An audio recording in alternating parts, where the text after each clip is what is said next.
sobat Ekikom yang ada di rumah sana. Gimana nih kabarnya hari ini? Semoga bahagia dan sehat selalu ya tentunya. Kali ini kami dari kelompok 6 kedatangan tamu super duper kece banget nih, yaitu Bapak Dr. Andes Masbud. Yeay! Nah kali ini Bapak Dr. Andes Masbud akan membersamai kita nih, akan berbincang-bincang bareng dengan kita tentang topik AMDAL nih. Nah, memakai jam untuk melihat waktu. Assalamualaikum warahmatullahi wabarakatuh. Waalaikumsalam warahmatullahi wabarakatuh. Nah, langsung saja nih guys. Mungkin boleh diperkenalkan diri dulu nih Pak. Bapak Bapak Dr. Andes Masbud ini sekarang ini kesibukannya sedang apa gitu?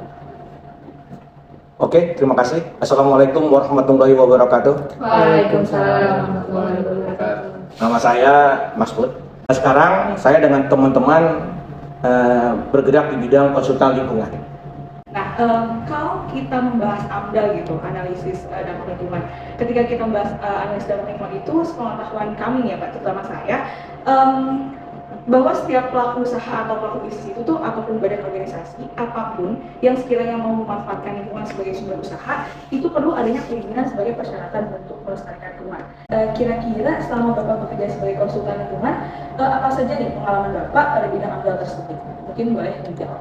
Jadi kalau kita bicara masalah AMDAL, analisis mengenai dampak lingkungan, kita lihat dulu itu kegiatannya. Karena semua kegiatan itu ada dampaknya. Makanya di dalam izin lingkungan itu ada tahapan-tahapan. Kalau memang dampaknya besar dan penting itu AMDAL.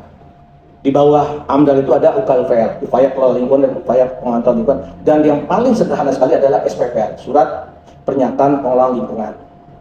Nah, kalau AMDAL itu memang prosesnya agak panjang.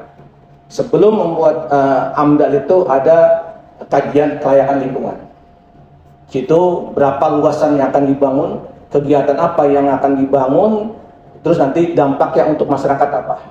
Setelah itu kita adakan sosialisasi kepada masyarakat. Nah setelah kita adakan sosialisasi, kita udah tahu isu pokoknya, kita buat namanya KAMDAL, Kerangka Acuan AMDAL. Itu di sidang, situ ada isu-isu pokok apa aja yang harus tercantum situ, karena dampak itu kan dampaknya pembangunan ada beberapa tahap, dari mulai prakonstruksi, konstruksi, operasional. Dan setelah KAMDAL disahkan, nanti ada keluarkan lagi namanya AMDAL RKL dan RPR. Nah itu nanti kewajiban pengembang melaporkan implementasi setiap 3 bulan pada tahap konstruksi. Setelah itu nanti ada tahap operasional. Dia harus mengolah masalah sampah. Di aturan undang-undang ada untuk pengolah sampah, Undang-Undang 18 tentang pengolahan sampah. Nah, sampah ini wajib dikurangi sumbernya. Jadi harus dipisahkan mana yang sampah organik, mana yang sampah anorganik, mana yang sampah B3. Termasuk juga nanti masalah limbah cair. Nah, limbah cair ini ada yang bersumber dari domestik, baik yang bersumber dari grey water maupun black water. Ada yang bersumber dari proses. Ini juga harus diolah melalui IPAL, instalasi pengolahan air limbah. Ini tidak boleh dibuang sebelum memenuhi baku mutu. Jadi kewajiban perusahaan, kewajiban pelaksana kegiatan itu harus menguji sampel di outletnya, diambil. Itu tentuannya kalau di Jakarta itu setiap bulan sekali dia harus mengambil contoh limbah cairnya, diperiksakan ke lab yang terdaftar, dan 3 bulan sekali dia harus wajib itu ke lab BPHD provinsi. Kalau Jakarta ya, kalau di Bogor saya kurang begitu jelas. Itu limbah cair, dan dia boleh membuang setelah memenuhi baku mutu. Dan setelah memenuhi baku mutu, dia harus mengurus izin pembuangan limbah cair. Itu harus. Nah setelah itu nanti masalah kebisingan, masalah udara dan lain-lain nanti dirangkum setiap 6 bulan itu membuat laporan implementasi. Nah disitulah laporan implementasi itu seorang pengawas di dalam hal ini kalau di Jakarta itu Intasi Lingkungan Hidup yang mengawasi sejauh mana dia melaksanakan upaya kelola lingkungan. Mungkin itu. Berarti cukup complicated banget ya Pak ya gitu. Dan mungkin boleh dilanjut tanya.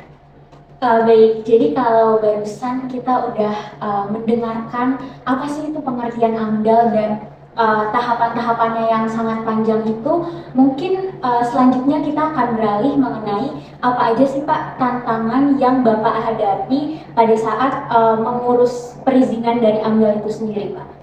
Sebenarnya tantangan tidak ada, karena pada prinsipnya setiap pembangunan wajib ada AMDAL. Jadi sebelum ada izin lain yang dikeluarkan, itu AMDAL-nya diurus. Tujuan apa? Supaya dampaknya bisa diatasi sebelum nanti proses pembangunan dan setelah pembangunan. Itu.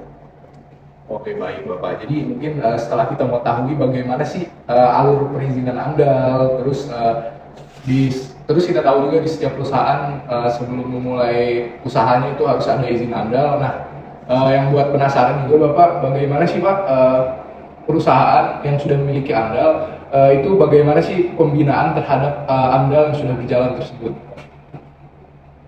Jadi pembinaan itu kita di lingkungan hidup itu, waktu saya masih kerja di lingkungan hidup, itu kan ada yang tugasnya pengawasan.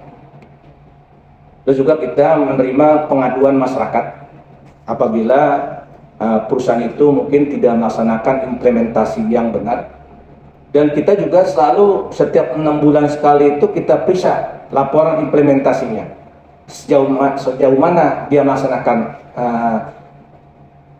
pengolahan lingkungan tersebut. Kalau itu meragukan, itu dengan surat tugas kita ke lokasi. Kita ke perusahaan atau kita ke gedung kegiatan itu kita lihat. Pertama kita lihat bagaimana pengelolaan air limbahnya. Apakah benar? Apakah tidak ada pengeceran? Apakah terpisah, kalau dia pabrik itu, apakah dia terpisah antara limbah domestik dengan limbah proses? Kita lihat hasilnya, hasil labnya, kita cek. Kalau berlaku mutu, berarti kita lihat juga inletnya dan outletnya. Benar nggak? Ada nggak penanda? Bagaimana dia melaksanakan swab pantau? Itu yang limbah. Termasuk juga misalnya masalah sampah.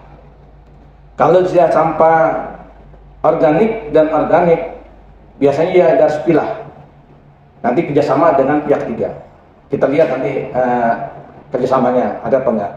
Nah kalau yang limbah B3, dia harus punya TPS tersendiri. Namanya TPS B3 harus ada izinnya, ada persyaratan yang harus penuhi, dan tidak boleh lama dia menyimpan. Kalau limbah B3 itu karena mudah terbakar dan lain-lain, dia paling lama boleh menyimpan itu 30 hari. 3 bulan atau 90 hari. Nanti dia kerjasama dengan pengelola limbah B3, misalnya PPLI yang di Bogor. Nanti kita lihat maintenance-nya, kerjasamanya, benar nggak dia kirim, berapa banyak, gitu kan. Nanti kita bisa hitung hasil produknya itu berapa sih volumenya dan lain-lainnya. Itu kita hitung. Nah masalah udara juga nanti kita lihat, dia ini bahan bakarnya apa, dia pakai cerobong apa enggak. Nah kalau dia pakai cerobong berarti ini kualitas udaranya harus memenuhi baku mutu. Kita lihat nanti kita ukur, ada pengukurannya, ada standarnya cerobongnya, itu ada juga izin dari Kementerian Lingkungan dan Kehutanan yang itu. Ya, gitu. Oke, jadi kesimpulan sebenarnya nggak ada hambatan lah ya Pak, sekiranya untuk dari pengawasan itu berjalan dengan lancar selama ini di Jakarta. Nah, tapi kira-kira nih Pak, selama Bapak bekerja di Jakarta ini ada nggak sih Pak pebisnis atau ketika mereka mau membangun suatu lahan, itu mereka nggak ada izin AMDAL gitu, langsung main bangun aja gitu Pak. Nah, kira-kira ada nggak Pak pengalaman seperti itu? Banyak yang tanpa AMDAL mereka sudah operasional. Karena waktu Menteri Lingkungannya Pak Emil Salim, undang-undang waktu itu undang-undang lingkungan hidup, undang-undang 1917 kalau nggak salah ya, tentang lingkungan hidup, itu memang tidak dipaksakan, tidak ada persyaratan kalau membuat IMB harus AMDAL dulu. Tapi perkembangan zaman akhirnya itu ada kebijaksanaan dari Kemenha, itu ada pemutihan. Seharusnya menurut aturan itu kalau orang yang tidak punya AMDAL harus diaudit kegiatannya. Itu harus dikenakan sanksi hukum sebenarnya kalau audit itu. Tapi kebijakan kementerian waktu itu hanya ada surat teguran administrasi, mereka harus membuat AMDAL, tapi namanya bukan AMDAL, namanya dokumen pengelolaan lingkungan hidup. Jadi ada yang kalau di skala AMDAL DLH atau DPLH itu. Tapi dikasih sanksi administrasi dulu, mereka harus buat. Tapi sebelum mereka membuat itu, mereka harus memperbaiki apa yang ada di kegiatannya. Misalnya, bagaimana dia menangani air hujan. Nah, untuk menangani air larian itu kan harus ada kolam resapan, ada sumber resapan, ada biopori. Itu. Nah, dan lain-lain yang tadi saya sebutkan itu salah satu. Oke, nah tapi kalau misalkan saya lihat di kehidupan sehari-hari ya Pak, mungkin ada nih bisnis-bisnis yang kayak nakal gitu, yang tadi Bapak sebutkan mungkin ada beberapa yang emang tidak mempunyai izin AMDAL terlebih dahulu. Tapi selama Bapak bekerja, ada nggak Pak pengalaman terkait sebuah bisnis, sebuah perusahaan, mereka ini ceritalah terhambat terkait labanya gitu, karena harus ada AMDAL-nya, mereka terhambatlah dengan kegiatan mereka karena ternyata berpengaruh besar terhadap dampak lingkungan gitu Pak. Kira-kira ada nggak Pak yang seperti itu? Kalau kegiatan, terutama di Jakarta, itu kan industri itu kan memang ada sebelum ada aturan yang ketat. Ada dia berdiri tidak sesuai dengan peruntukan. Makanya waktu zaman gubernurnya Ahok itu dikasih batas untuk cari di kawasan industri, karena sudah tidak akan lagi diberikan izin. Kalau emang sudah sesuai dengan peruntukannya, dengan tata ruang itu nanti kita suruh mereka mengolah, kita keluarkan dokumen lingkungannya, dan dia harus mentaati apa. Memang petugas pengawas ini kan belum begitu banyak. Memang ada petugas pengawas yang sifatnya fungsional. Saya waktu itu juga sebagai pengawas. Ada juga PPNS, penyidik lingkungan, yang penyidik undang-undang.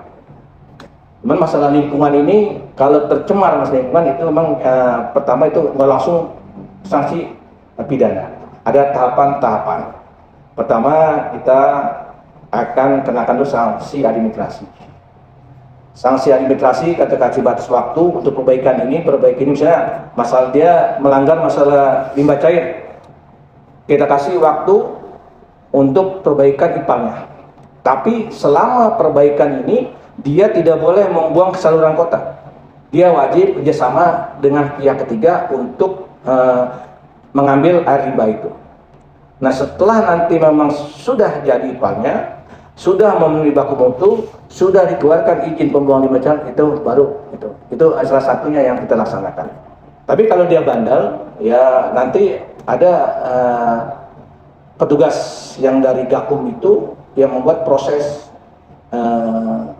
berita acara sampai nanti sampai P21, ya nanti mungkin pengadilan. Memang di kasus lingkungan ini tahapan penyelesaian lingkungan itu boleh dilaksanakan oleh di luar pengadilan. Terima kasih banyak atas kecepatannya. Sehat selalu. See you. Dadah.